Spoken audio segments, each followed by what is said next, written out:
All right, so today I want to talk about 9 things that I learned about ADHD, mostly coming from a new book I read called ADHD 2.0 by Dr. Edward M. Hallowell and Dr. John J. Ratey. Here's the cover for those of you who haven't seen it before. So who are these people? So Dr. Hallowell is a board-certified child and adult psychiatrist. He has more than 20 books written. He was a faculty member at Harvard Medical School for about 21 years. Dr. Ratey is an associate clinical professor of psychiatry at Harvard and is an internationally recognized expert of neuropsychiatry and wellness. So, first thing that I learned, and these are kind of correlating with the chapters of the book. So, the first one is kind of like how ADHD is more of a spectrum of traits, which kind of makes sense because this is kind of not really coming clean. But a big reason why I kind of read this book is my wife has ADHD severely, and so she's been wanting me to read it, and I finally did.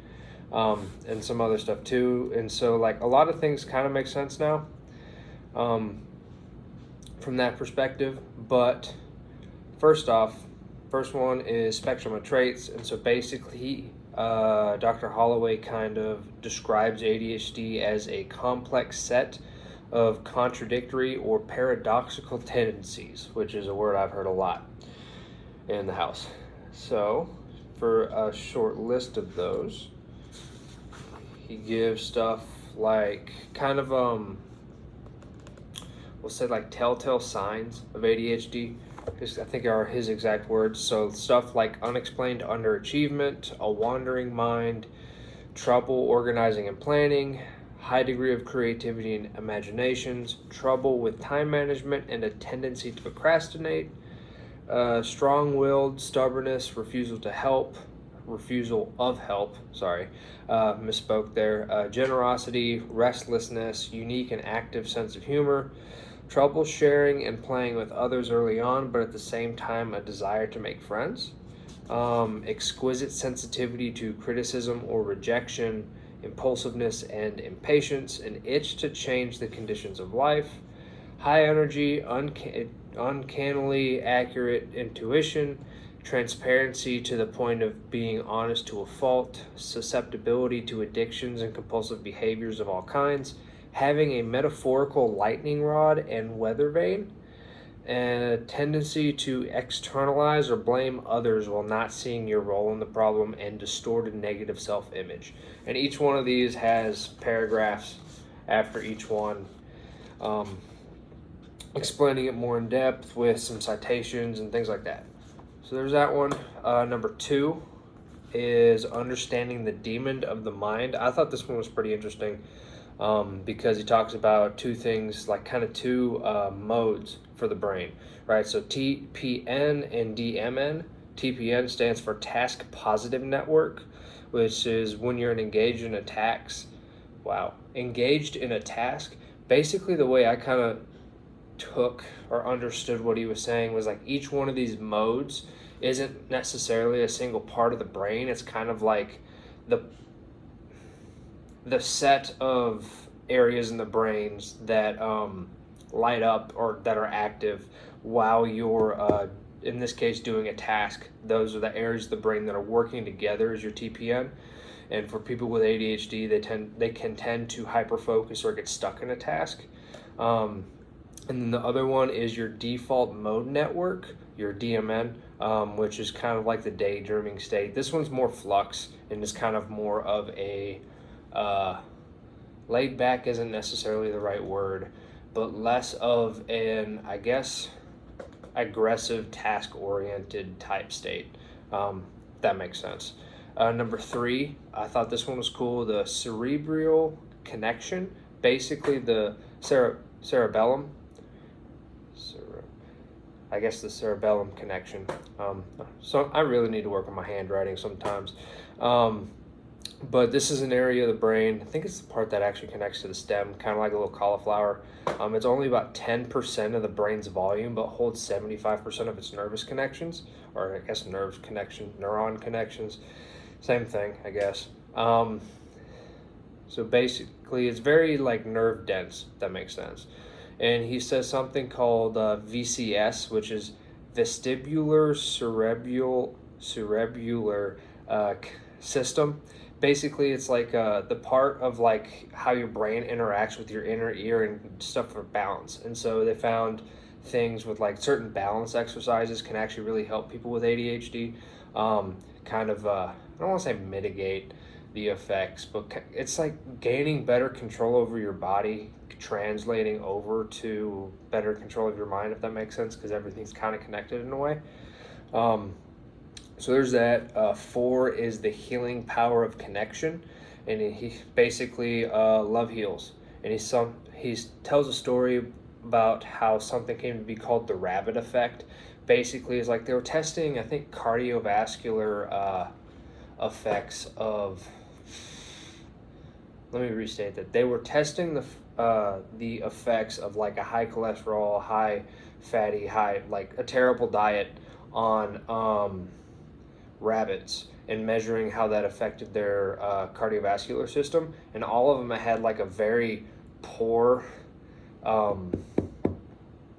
poor effect on them, except for like one group that to where they were doing much better than the other groups of rabbits, and basically found that the only difference between this one group that was doing pretty well and the ones that were doing terrible was the nurse that was taking care of the group that was doing really well was like really loving with the rabbits, talking to them all the time, always petting them, taking care of them, and that sort of thing. Like being very not, I don't want to say not scientific, but not like your typical lab geek who's just like zoned out and is basically a computer, because I've worked with some of those in the past too.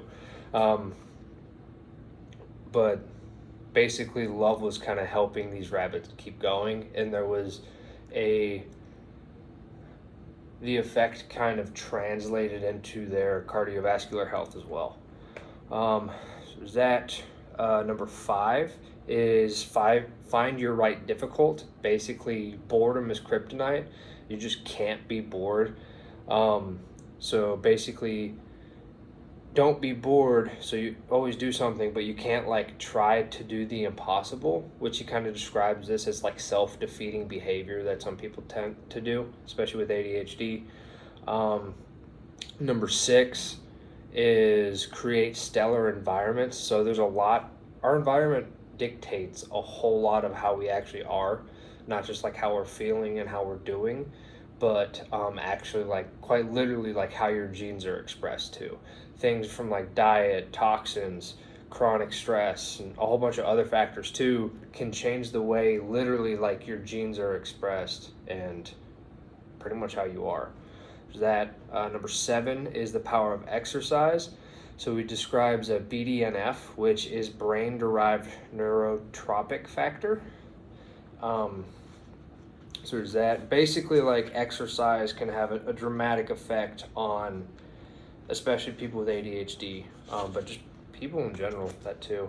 So basically, he says this is a protein, BDNF, that it creates a fertile environment to grow new neurons, connectors, and positive pathways.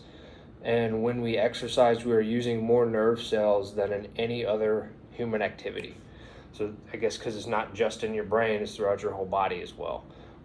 This is one, I forgot where I read this specifically, but I came across this in college. And so like I started, especially when I was having a hard time studying for some of those longer tests and just the harder classes, found myself like taking more walks every time I like was getting like a lot of brain fog and like couldn't do anything, and it helped dramatically. Even just like learning stuff while actually doing something physical. Like I always listen to audiobooks and stuff while I'm running and stuff like that. Number 8, he talks about medication, because medicating for ADHD is a pretty, I guess, hot button topic now. So he talks about assessing when the time is right and to not stigmatize, basically. And he has 122, a whole chart for people who want to learn stuff from an actual doctor who's been, from the way my wife has described as basically kind of like I don't know if like the leading expert in the field, but like one of the founders in a way, who really kind of started pushing for this stuff to be like learned about. Because he talks a bit in the beginning about like the transition from like ADD and how it transferred into ADHD and that sort of thing.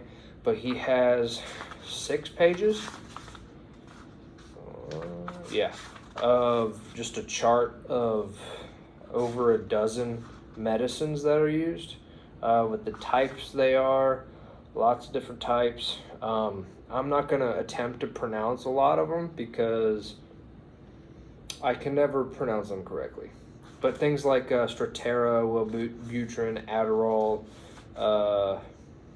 Procentra, things like that, and talks about what it is, what's in it, compound, how long it lasts, considerations, things like that for all of them, and different types and stuff like that.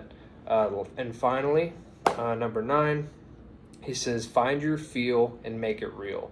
Basically, like, there is no one right way to do any of this. Like, some people, he gives stories about people being able to do it or helping people just like through email. Like a little boy in China, he talks about that he was able to help by basically just like giving his mom directions in email and having him do just like physical things like balance exercises, things like that actually like severely helped him to where it was it helped him to the point that like everybody was asking about like how well he was doing and like what are you doing with him because he's doing so much better than was before. There was another story in there to where it was one of those like elementary schools that they kind of put a lot of the problem kids in. I say that in air quotes because it's not necessarily the case all the time. It's kind of the stigma, I guess. But basically they put all the kids there who have a lot of trouble learning, that sort of thing. And so they go to this school and it's like the teacher couldn't get them to really focus or do anything. And so she basically put a whole bunch of like exercise bikes and treadmills in there. And at the beginning of every class, like half the class, they would just like ride a bike or run on a treadmill for every single class, and then after that they were able to just chill and do it. I mean, I would be too after running for 20 minutes. I know I'm tired after doing it, but he explains like the neuroscience on that side of stuff too, so there's that.